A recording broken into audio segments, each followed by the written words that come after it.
या देशाचं व्यवस्थापनच सध्या अदानी चालवतायत। अनेक ठिकाणी अदानी दिसतात। संजय राऊतांची भाजपसह सरकारवर टीका।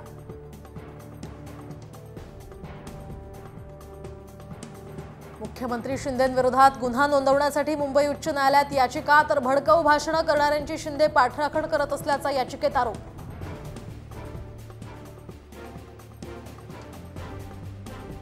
तुळजापुरात उभारणार भवानी माता आणि शिवरायांचे 108 फुटी शिल्प। आमदार राणा जगजितसिंग पाटलांची घोषणा, तर 1999 कोटींचा अंतिम विकास आराखडा मंजुरीसाठी सादर झाल्याची माहिती।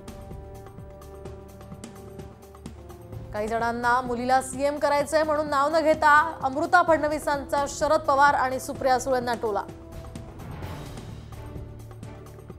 स्वतःची घरं भरणाऱ्यांना आणि स्वार्थ साधणाऱ्यांना मत देऊ नका, तर लोकांसाठी काम करणाऱ्याला मत द्या, अमृता फडणवीसांचा ठाकरे पवारांवर निशाणा।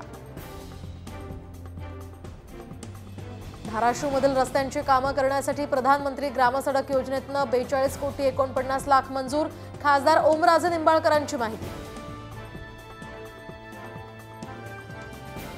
रोहित पवारांची ही 5 वर्ष कर्जत जामखेडच्या जनतेसाठी होती, तर पुढची 5 वर्ष महाराष्ट्राच्या जनतेसाठी असतील। महाविकास आघाडीची सत्ता आल्यास शरद पवारांकडून रोहित पवारांना मंत्रिपद देण्याचे संकेत। पुढच्या आठवड्यात आता आचारसंहिता लागण्याची शक्यता। उपमुख्यमंत्री अजित पवारांचे महत्त्वाचे आदेश।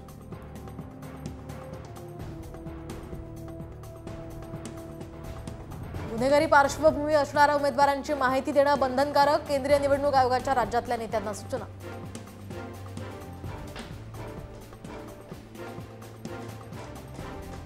अजित पवारांच्या सभेला पैसे देऊन लोक बोलवल्याचा आव्हाडांचा दावा, तर दादा गुलाबी झाले तरी लोक नाहीत, अजित पवारांना टोला।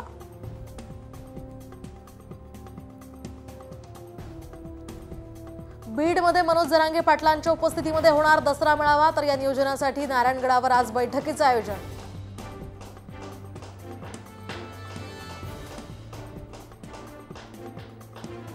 जालन्यामध्ये ओबीसी समन्वयकांची आज महत्त्वाची बैठक। विधानसभेच्या पार्श्वभूमीवर आता ओबीसी उमेदवाराची घोषणा होण्याचीही शक्यता।